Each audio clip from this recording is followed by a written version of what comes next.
actor and comedian based in Chicago. I do a lot of improv and sketch comedy and some internet digital sketch stuff as well. And I would do more acting, but no one hires me ever. Yeah, that I don't know. Are you white? Am I white? Yeah. Yeah. Oh, maybe that's why. Sure. Uh, I have done stand up. I always say that I like team sports. You know, I like improv, I like sketch, I like working on funny plays. Stand up, it's I have done it, I've crushed. Um, but it's not really like where my passion lies. I think it's a very steep there's like a very steep hill, a very steep mountain to climb with stand up. You have to really love it and you have to really love being bad at it for so long. And I actually have already climbed that hill when it comes to like improv. I was bad at improv for about a decade and now I'm entering my 11th year, so I'm finally good at it. um, I'll tell you what, Abby, it's bleak. It's real bleak. Yeah. Uh I don't know how, in what way. It's very like gig oriented. So, very like feast or famine. I would say right now, super famine because uh, we're in a recession and no one's spending money. And in the college circuit, but yeah. Did you tell my mom this? I will. I don't know. I hope she doesn't think I'm calling from tech support, but sure. But You know, she could use all the tech support she could get. She is of that age. And I yeah. I thought I wanted to be an actor. I thought I was going to be like a Meryl Streep type actor. And so I started doing improv because I thought it would make me a better actor. And then something kind of flipped where I started just doing way more improv than I was doing acting, even though like I ended up getting a degree in acting and all of that. There was just sort of this like flip where once I got into the real world and started auditioning and doing all that stuff, the shows that booked me were improv shows. The shows that were paying me were improv shows. And so that's kind of like how I fell into it at a theater role because they have already cast this other person to play your brother, and that person may not like look like you or like, you know, whatever. And so much of it I feel like is really out of my control. Whereas when I do like an improv audition, it's just me and the suggestion and my ideas, and I have like a little bit more agency over my success. You can Hmm. develop improv. Okay. I think it's uh like with anything, you know, you might be more inclined than like others, but if you're willing to practice and really listen to the feedback and watch shows. Yeah, I mean, I would say like, you know, their guess is as good as mine, but I would also say like make your own stuff. Don't wait for people to give you opportunities. Make your own thing. The very first time I went viral, it was about Trump's assassination attempt in July of 2024. And it went really viral in like conservative spaces and liberal spaces, like both spaces. Okay. And I only got like one death threat, but for the most part, like Okay.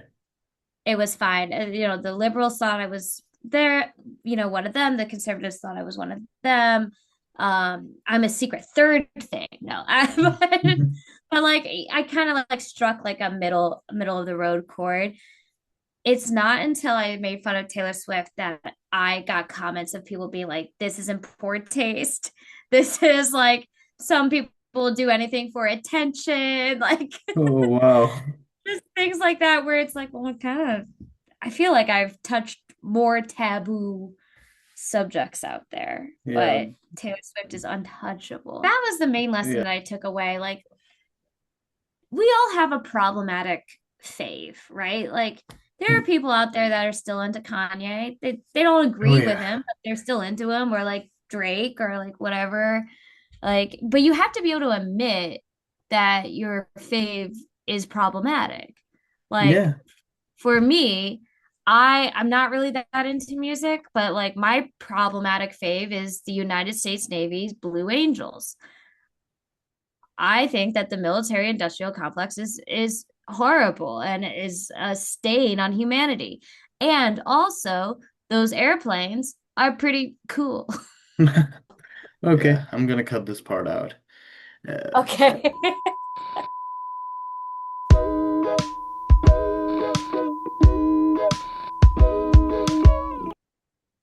hey everyone, this is Abhi from No-Budget Filmmaking Podcast, and here with me is Kim Possible.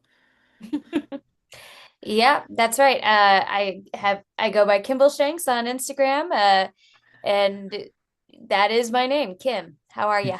I'm good. How are you? Sure. So yeah, like I said, my name's Kim. I guess I could say my last name, Kim Florian, and I am an actor and comedian based in Chicago. I do a lot of improv and sketch comedy and some internet digital sketch stuff as well. And I would do more acting, but no one hires me ever. Yeah, that I don't know. Are you white? Am I white? Yeah. Yeah. Oh, maybe that's why. You, sure. Okay, so how did you get into all of this? My parents didn't hug me enough when I was growing up. No, Oh. I got a BFA and I had a terrible time getting a BFA. It was horrible. And so now I feel like I have to be an actor or else the like no-name professors from the cornfield I went to school at win. Does that answer your question? Does that make sense? Yeah, I have a question. What's BFA? Oh yeah, it's my bachelor's in fine arts. So yeah, it's ultimately super useless degree, but I went to school for theater is what I'm trying to say. Oh, okay. And then you where it was again? Well, I started at this one school and I didn't like it at all. Illinois Wesleyan University, boo hiss, and you can keep this Hmm. in. Um, Mhm. I hate them and I would love it if they hated me as well. And then I transferred to UIC, which I actually really did enjoy. So I graduated from UIC, which is the University of Illinois at Chicago. So I'm from Chicago, went to school downstate in Illinois, hated living in a cornfield, moved back to Chicago, and I have stayed there ever since. Mm, that's perfect. And then afterwards, you moved into do you do stand-up comedy as well? I don't. I have done stand up. I always say that I like team sports. I like improv, I like sketch, I like working on funny plays. Stand up, it's I have done it, I've crushed. Um, but it's not really like where my passion lies. I think it's a very steep there's like a very steep hill, a very steep mountain to climb with stand up. You have to really love it and you have to really love being bad at it for so long. And I actually have already climbed that hill when it comes to like improv. I was bad at improv for about a decade and now I'm entering my 11th year, so I'm finally good at it. As you I had the say. patience to do it with stand up. Okay, and what's your improv group? Are you part of a group, I'm assuming?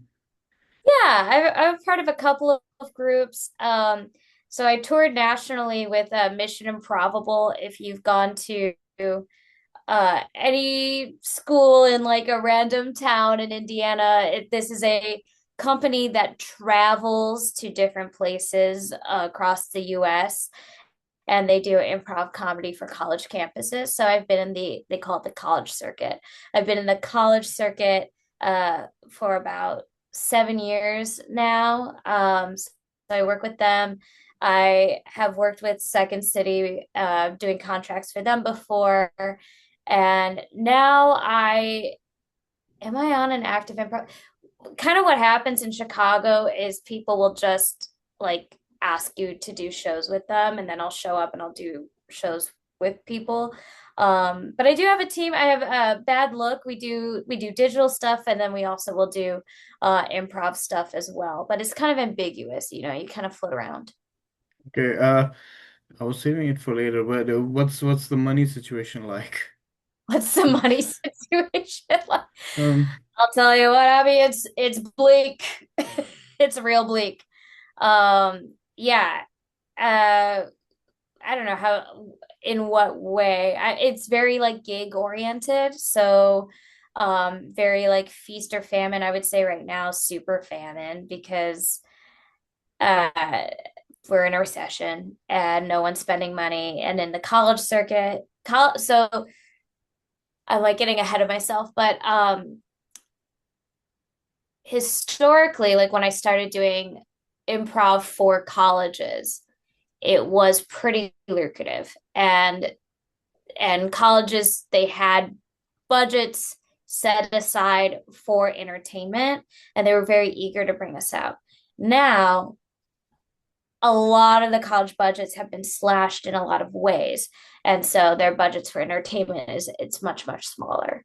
um but and it's also a seasonal, so like in the college circuit, there are like 2 weekends in August where they really want a lot of shows, they really want a lot of bookings. Those are their freshman orientation weekends, and then it's sort of a steep drop off for for most of the year. So yeah, it's sort of depends on the gig and everything. When it pays, it's pretty good. I'd say it's about average like $300 a show if we're being like really transparent here, which I have no reason not to be. But very like few and far between. So I do have a day job, and I do take on other gigs, and I do theater or whatever comes up. hmm. And how and so you said you're doing it for a decade improv, and you Yeah. finally feel like you're doing good, which I don't believe because I think you were doing good before and you're just finally accepting it, I guess. But Yeah. Do you tell my mom this? I will. I don't know. I hope she doesn't think I'm calling from tech support, but sure. But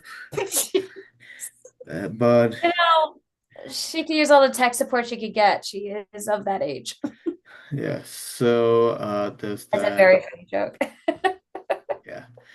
Uh, but uh, you made me forgot my question. Jeez. Oh, I'm sorry. Uh,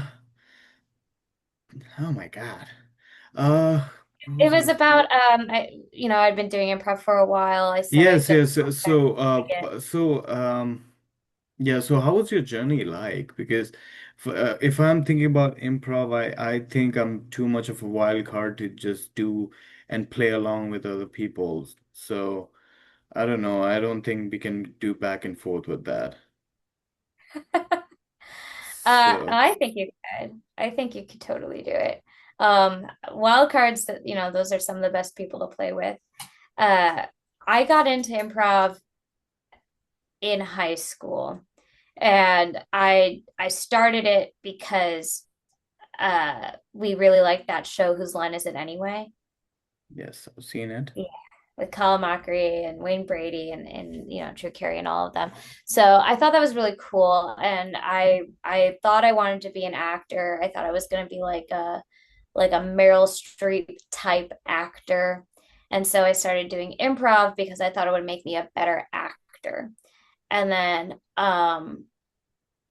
something kind of flipped where I started just doing way more improv than I was doing acting, even though like I ended up getting a degree in acting and all of that. There was just sort of this like flip where once I got into the real world and started auditioning and doing all that stuff, the shows that booked me were improv shows. The shows that were paying me were improv shows. And so that's kind of like how I fell fell into it. I had a theater professor in college that told me at Wesleyan that told me that she just didn't really like understand my place and like how I would fit into theater because I almost look like an ingenue, but I'm not. So it's just kind of like this weird thing.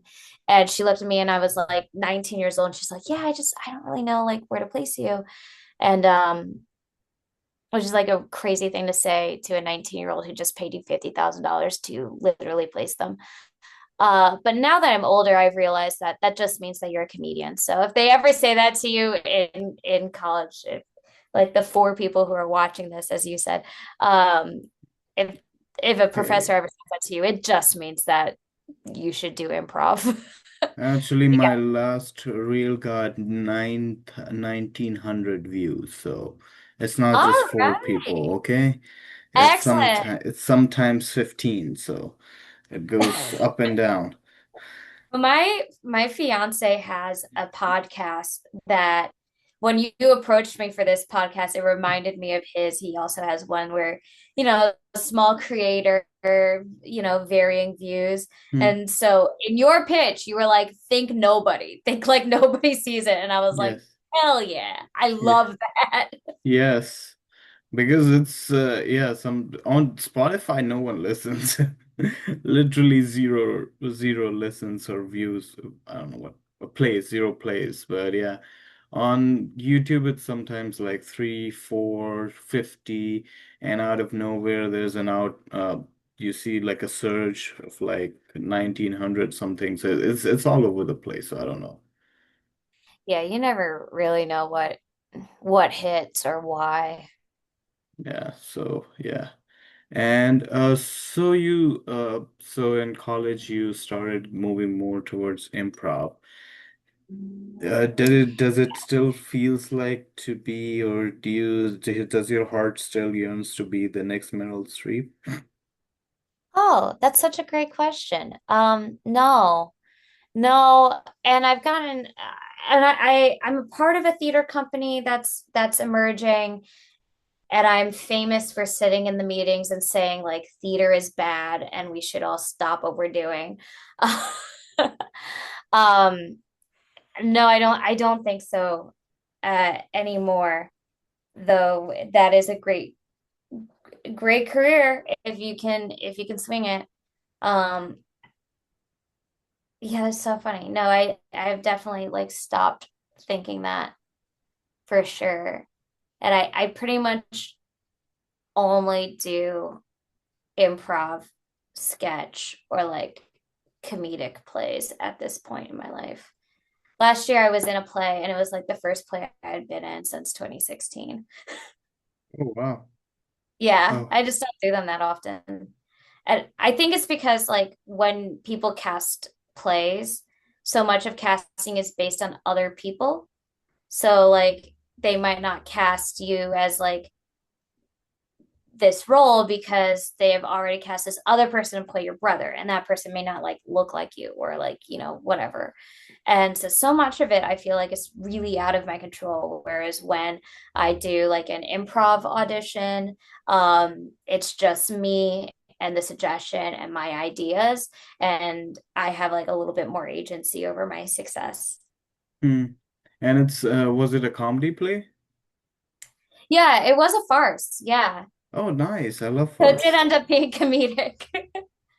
That's really good. And the have you seen those Gone Wrong plays?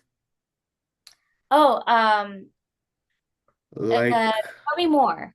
those gone wrong plays like Peter Pan got wrong or Yeah, these went wrong and at yeah. the end the whole set falls It down and all breaks that. down. Yeah. Have you seen those? I haven't seen one in real life, like I haven't attended one, but I'm familiar with that genre. Oh, that's amazing because I think it started around right before uh, the plague. I cannot use the word because YouTube will smite my channel. Oh, I Oh, see. The more recent plague. yes. Okay, for a second, I thought you meant like the 1500s plague because theater is so ancient. Yeah, yeah. So I was like, oh wow, I really missed that chapter in theater history. Yeah, so I think it started and it got boom after that because I'm seeing like there was like 4 or 5 plays where like this play went wrong, and now I see almost everything that went wrong. Yeah. So No, everything went wrong. And what a symbol for what life has been like since 2020, anyhow. yes, it's been a lot of personality shifts personally I've seen in a lot of people after that. Yeah. I have to get my bearings straight about after that because thankfully I had a dog, so she kept me sane. But yeah. Did you do any pandemic projects? Yeah, one is here right here. So there's this. Yeah, it's this, and there's a couple of those like I started writing and everything. So Yeah. I did write a lot of things, and I did a What were complete you writing? Were personality. you writing like television or Everything. So wrote a short film. I then after I wrote a comedy sitcom episodes, a couple of them, and yeah. then I stopped for some reason. Are you primarily a writer? Not really. Right now, before that, I was making short movies, and after that, I started doing. One day, me and my friend was there, and we had nothing to do, so we were like, "Okay, let's call one of our friends. He's a camera guy. He's a camera," and we started shooting a live action anime fight scene just Yeah. out of nowhere. And then we shot that, and then we really loved it. So we shot another and another. So we shot like 3 of them already. So there's that. And I That's started doing stunts. Stunts is a big word, but it's mostly like just getting a punch and getting knocked down, usually because you're not gonna get the main fight, you know what I mean? Like when you're starting, especially. So you're just gonna get one punch and just fall down. So. so you got really good at falling down.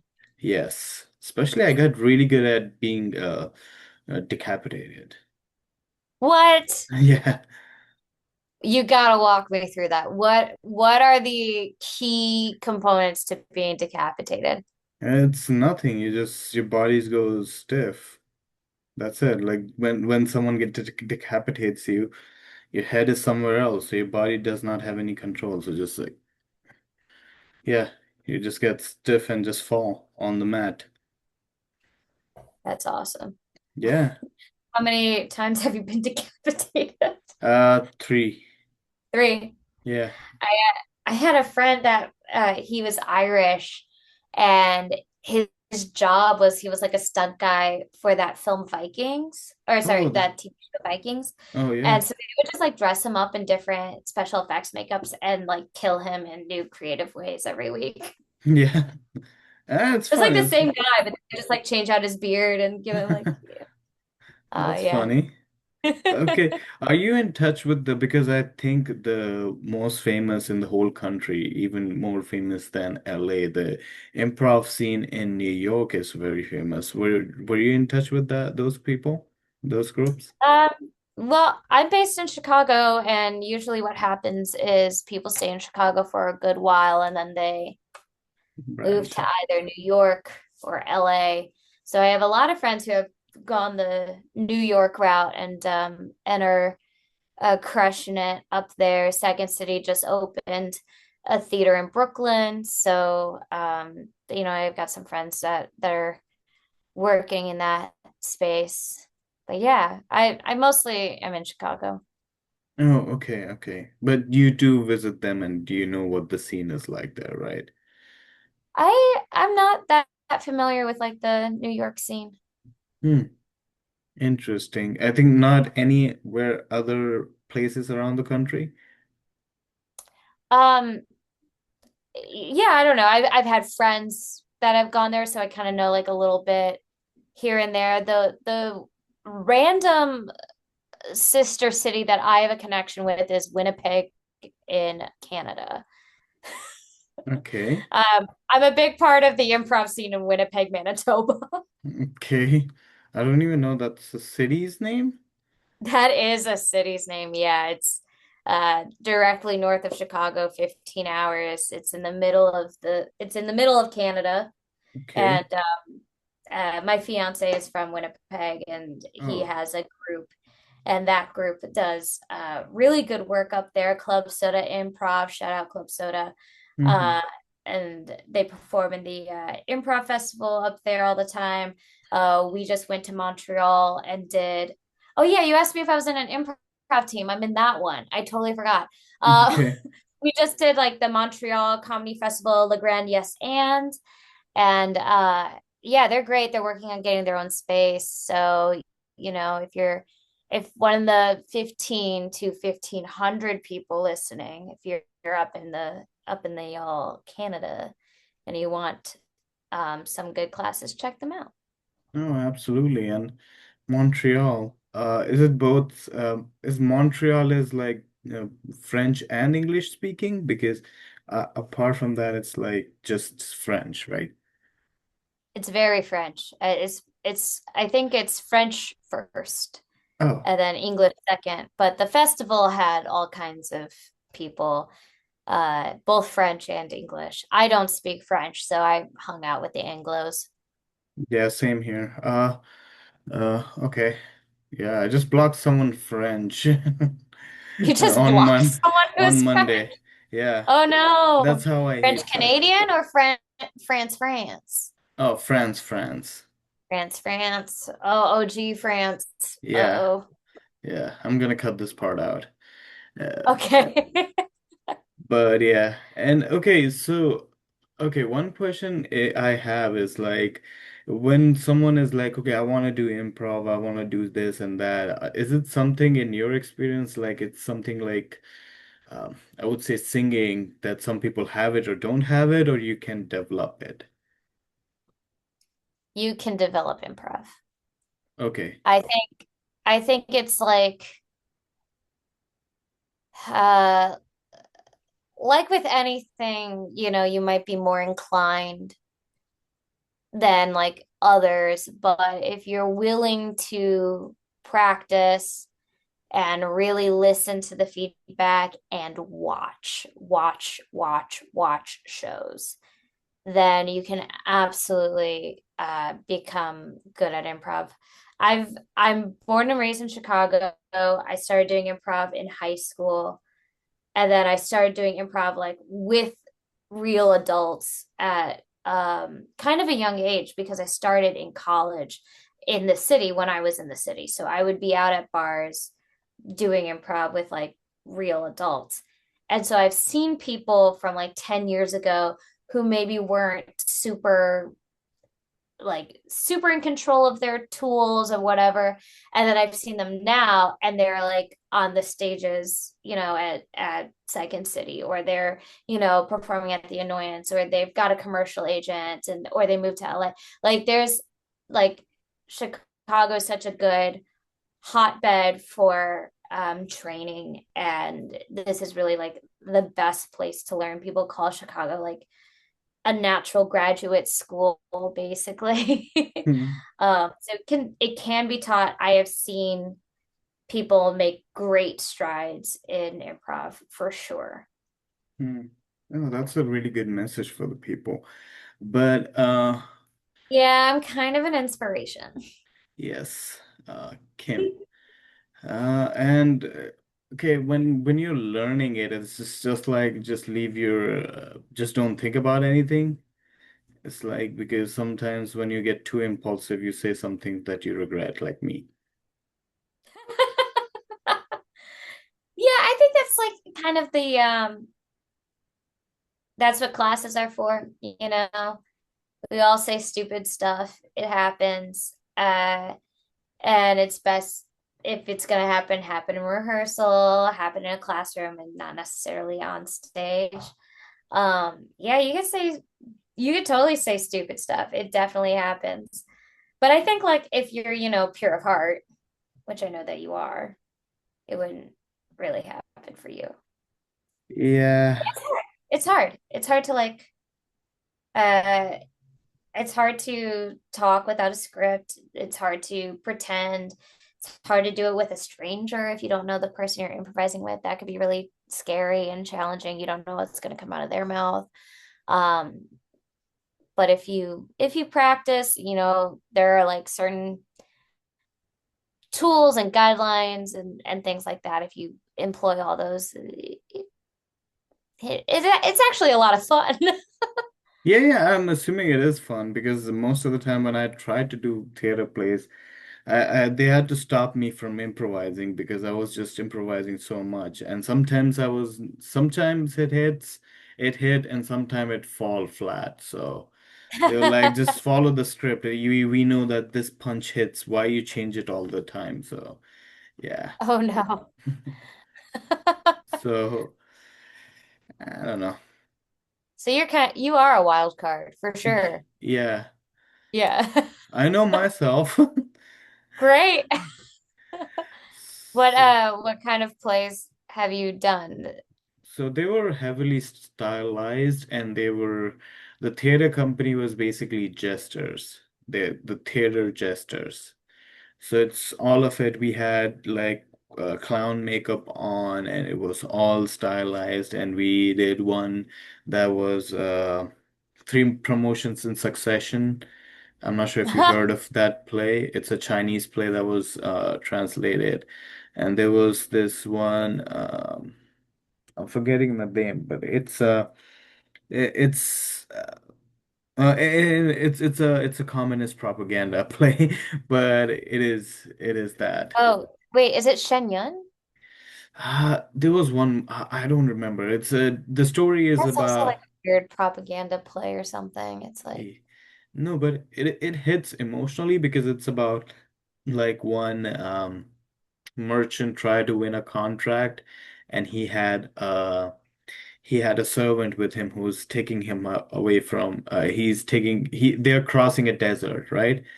mm, And he has a servant with them, and it's been shown throughout the play that how brutal this merchant is and how bad he treats the servant.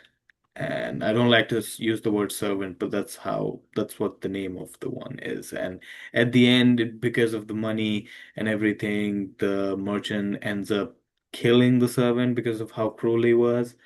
And then at the end, when he was brought to court, he buys out the judge and everything. So, and it's a comedy, so there's that. that's very like Chekhovian, like this is really Yeah. sad but funny somehow. Yeah, that's what Yeah, we specialized in, like giving strong messages using humor. So I think that's the way, because I think it was my coach who told me, like, if you're unserious 80% of the time, but when you're serious, like 20%, people do listen. You know what I mean? sure. Yeah. So yeah. What about you? Um, yeah, I was in that farce and then I was in like a very dramatic play about restorative justice. Okay. Uh, yeah, it was like about a girl who was murdered and then about how like her family was working with the murderer to try to like forgive him and moved on. I played the girl who got murdered. Okay. Uh, yeah, So you kind of the died big in the role. first act. Died immediately. Okay. I'm telling you, I have not been a successful actor. It Okay. just has not really worked out. Um, but yeah, and you said that we would talk about this later, but I'll bring it up now. I just wrote a musical that I'm working on Mhm. now. Um, and I haven't written a musical before, but I just wrote one called Roller Town, and I'm really excited about it. It's the plot of Xanadu and the plot of Footloose kind of mashed together, and Oh. all the actors are on roller skates, and none of the actors know how to roller skate. Oh. And so we're gonna like tape like pillows to our bodies as we're like Okay. trying to do the play. But the characters in the play, like they roller skate every day. So you Okay. have this kind of like weird, insane meta joke happening. And essentially the mayor leaves town for the first time. No one's ever left town before. And he comes back and realizes that other people are wearing shoes, and he Okay. believes that Roller Town should wear shoes. And Roller Town doesn't react very well, call him a tyrant, so there's like Absolutely. Like they that's what should. I'm working on. I'm You in know, the writing process for that. I'm working on this set. We just had our first table read of it, got some feedback, and now I'm working on the second draft, and we're looking to put that up in this summer. So I'm really excited. Keep an eye out for hmm. Roller Town. Yeah. Luckily, I have enough. I've been telling my friends, I'm like, no, no, no. I'm like Johnny Knoxville, and I'm Mhm. trying to. I have to figure out how I'm going to cast this. I got to find my Steve-O. I got to find my Bam. I got to find my Mhm. Wee. Like, people will understand that like this is just going to be like gritty and dangerous. And I actually do think I have enough psychopaths in my network Mhm. that are going to be down for this, but you are correct. It is going to be Mhm. dangerous. I'm looking at theaters right now where like the floor is the stage and the audience is like up. Oh yeah, those ones. Uh, yeah, because I'm like, well, I can't have like a stage because people could fall off the stage Yeah, and hurt the audience, right? and hurt So, the audience who didn't sign a waiver. So uh, that's different. yeah. Chicago is not really like that. I think that's one of the things that sets it apart and makes it, I think it's one of the reasons I haven't left, that and affordability. But we'll see how New York's new mayor takes that on. Yes. Um, but yeah, Chicago's very community oriented and pretty genuine. I think that's what a lot of people when they move to LA specifically, a lot of people comment with that experience. My fiance immigrated here by way of immigrated. He's a dual citizen, so Okay. don't come after him. Okay. Feds Yeah. can't. He's got a passport. Yeah. Ugh. Uh, It doesn't matter anymore, so yeah, I know. No one's watching the our podcast except for the feds. yes. I hope at least we will get some views after that. Yeah, maybe we can get some views. Okay. Um, Yeah, so he came by way of LA, and there is just such a difference, and I think he had a very similar experience to yours. Like it can be maybe transactional or whatever, but in Chicago it's incredibly communal. You'll be like at the bar after a show, and then people will show up and you're like, "Oh, you're in that next show? Okay." And you just kind of like go see their show, and then the next thing you know, it's like 2 in the morning. You've seen like three shows. Like it's pretty chill. We also have like a robust like public transit system, so you can go out and get really drunk and get home very safely. Have you lived in other parts of California, or have you? I have for a brief period of time, yes. I've lived in Oregon, Portland, and it was How was really Portland? good. Did you like Portland? Yeah. It was good. It was good. It was so rainy and depressing, but apart from that, it was cheap. It was again, the public transport was really, really good, and yeah, everything was cheaper, so that was really fun. Yeah, I've never Yeah. been to Portland. I've been to Spokane. Uh, I don't know how to pronounce that. Yeah. Yeah. But I love the Pacific Northwest. It's so beautiful. Though I guess yeah, maybe depressing. It depends. Like I like rain, but to a certain amount. If you don't see sun a lot, it gets a little bit depressing. I don't know about you. Yeah, statistically, Chicago has more gray days than Seattle. Oh wow. So we get launched into the darkness. Right about now, it's getting dark at like 4:30 our time, and it's so depressing. Is it okay, I'm being a little ignorant there, but Okay. is it when does it start snowing or does it snow or no? Yeah, growing up, it would have maybe snowed by now, but something happened where it's getting warmer and less. Uh, the weather patterns are so unpredictable. Snow would be normal for this time of year. Hmm. Yeah. We haven't had it. It's very warm still. All the leaves are still on the trees. That's not really very normal, I think, in my opinion. In my opinion. In my opinion. Yeah. Um, It's not opinion, it's just a fact. well, yeah, I mean, yeah, I didn't like study it, right? Like I didn't Mm. like mark down like, oh, this is when the final leaf fell last year. But there should be way, way, way more bare trees than there currently is outside. Hmm. And it is more more in the, I don't know, it's warmer. It's Yeah, warmer. Even in it, Europe, it's warm. yeah. It's warmer for sure. Today I just had a sweatshirt and I did my errands in my sweatshirt. And like for November, it, usually wearing coats. Usually. I'm sure we'll get there. It'll come for us. Okay, so what would be your advice to people who are trying to break into in the what's your advice to the people who wants to break into this industry and hopefully listening to you right now? Yeah, I mean, I would say like, their guess is as good as mine, but I would also say like make your own stuff. Don't wait for people to give you opportunities. Make your own thing, make your own content, write your own plays, and do it for yourself because you can't really control if people see it or not. That's not up to you. Yes, absolutely. And we already talked about the Roller Town, but any other projects that you want to mention here? Yeah, so like I said, there's Roller Town. If you're in the Chicago area, look out for it. We're gonna do it June or July. We're still nailing down the venue and some of those details.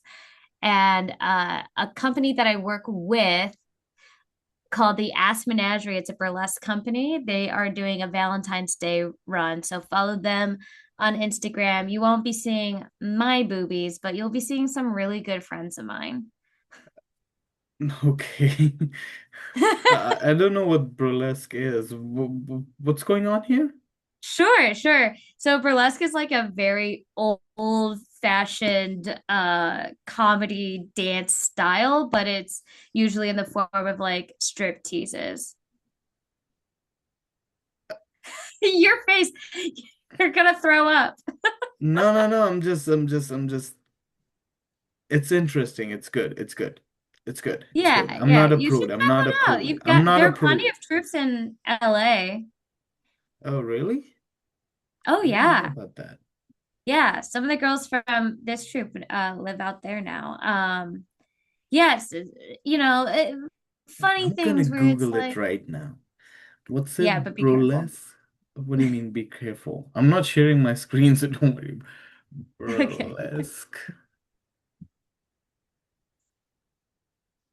Burlesque. Holy moly. Okay. Uh, why? I Why feel did like you I'm say that? traumatizing you. No, no, no, no, no. You're not traumatizing me. It's interesting. Yeah, so it's usually like a strip tease, and I've seen some really funny ones. I've seen like people who are like the front end of a horse and the back end of the horse, and they're you know trying to strip as the front and back end of the horse. It get they get really crazy, really funny. Some people are like really super sensual with it, but the ass menagerie, those girls are comedians, so they're doing like funny bits. No, it's a very crass name for a troupe. I if that's Y- what you're picking up on, yeah. Yeah. It's a pun on Tennessee Williams' The Glass Menagerie. Yeah. Okay. Okay. Yes, Okay. Okay. Okay. except they Okay. called it the Ass Menagerie, and Yeah. they do character monologues, and then that character does like a burlesque routine. And so, the character might be like the Grim Reaper, and then the Grim Reaper is doing like a burlesque dance. So it's got this like very comedic, not that sexual frame, uh, paired with like this more sensual sort of movement. But it's also like very slapstick, very clown. Yeah, sorry, I like kind of threw that one in there, but sometimes I help produce it, or I'll host it, or maybe I'll choreograph for them. Oh wow, that's nice. And it's much more like a story thing. Like there's a story and there's a message. Yeah. Yeah, and this one it's like a comedy character. So think like SNL, we can update whenever they have like the guests that come on, like a comedy character. Mm-hmm. And that character would do like a monologue, and then that character does a burlesque dance. So it's like one time this girl did Paula Poundstone. So she did a monologue as Paula Poundstone and then a burlesque as Paula Poundstone, which was very funny. Hmm. Interesting. I think I found my new interest. Is that normal? Yeah, Oh, okay, it's okay. it's fine.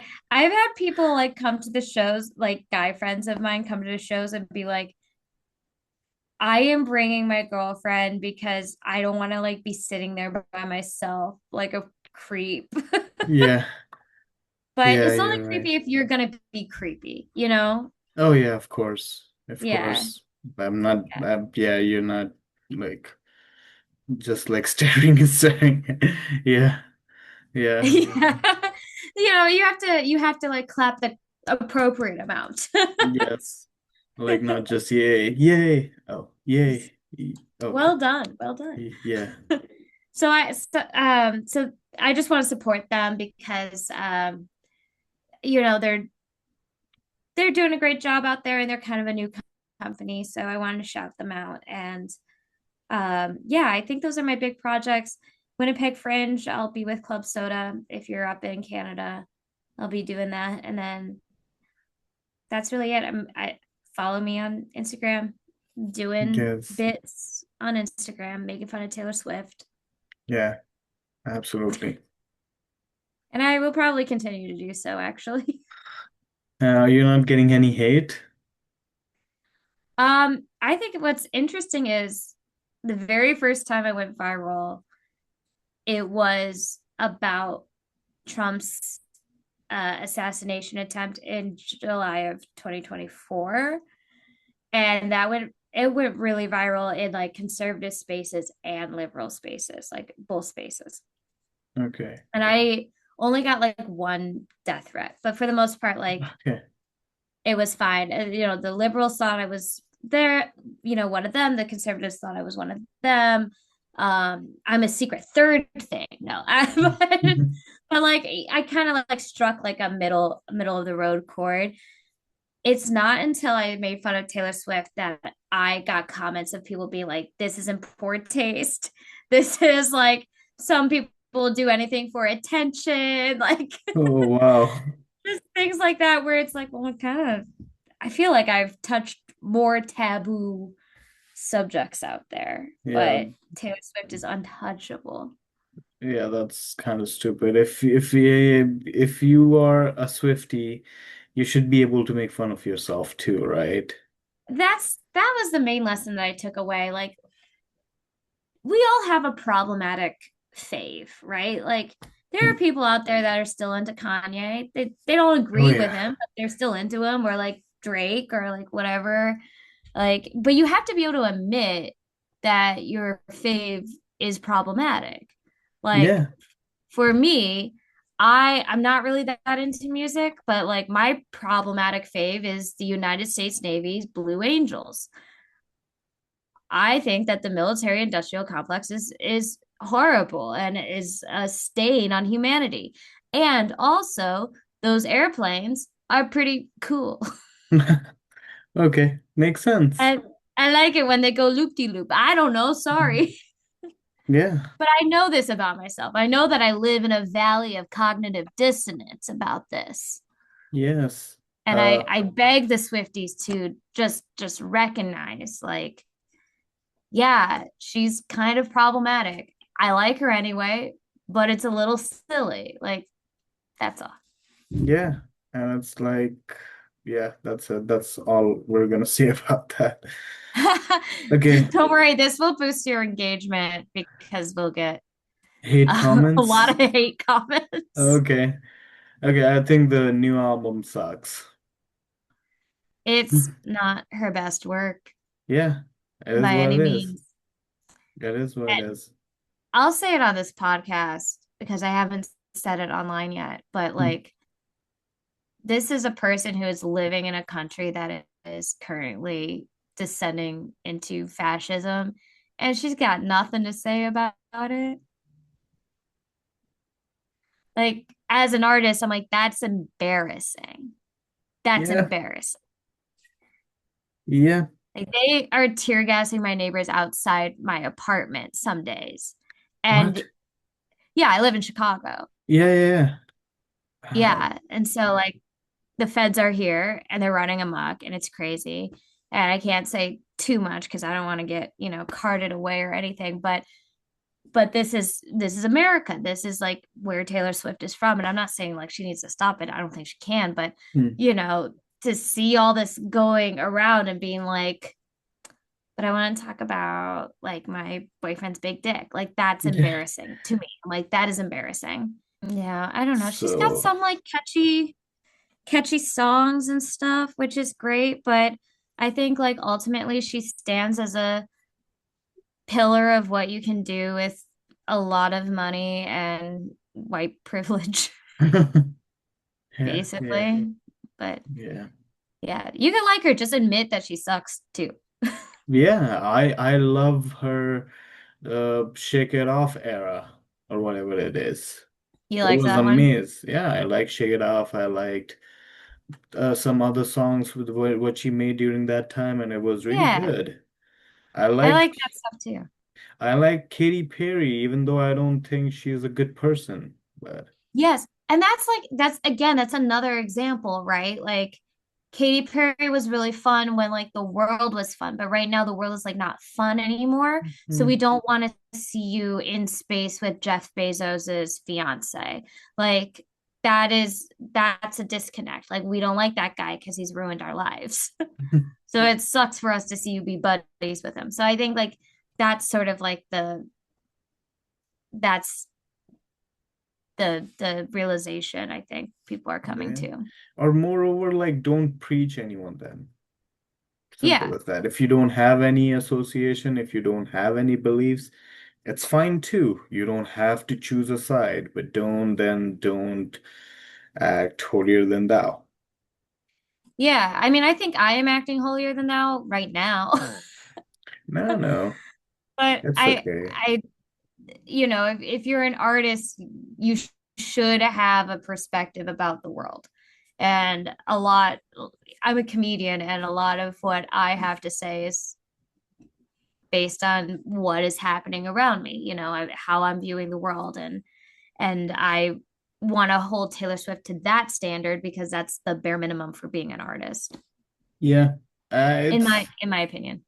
it. Okay, there's two. Okay, I have to disagree with you on this one. Oh, okay. So there's like artistry is first of all it is subjective and secondly it's personal, right? Hmm. And if my message or whatever I'm doing says just be kind to each other, for example, it's not making a political statement. It's just saying just be kind to each other or just say hi to your neighbor or whatever it is. Is it not doing anything? Is it not showing my perspective if it's just because I'm not saying Donald Trump bad? Sure. I mean, I would say that it's like a boring perspective. Hmm. Like that's like what we learned watching Barney, right? Hmm. Like, please, thank you, be nice to each other. We're talking about a 34-year-old billionaire with every resource in the world. Like, be a little more nuanced. That's all. Okay, I would love to debate you on this one, but sure. It's We could do a part two next year. We'll follow up. next year. Yeah, sure. Absolutely. Next year, 11/4. Yeah. Every election evening, we'll hash this Yes, out. absolutely. But because But I it's been think, really great getting to know you and talking with you. And yes, like, thank you so much for reaching out to me. yes. And it was amazing to talk to you too. I love this conversation and I hope to see you soon and cut.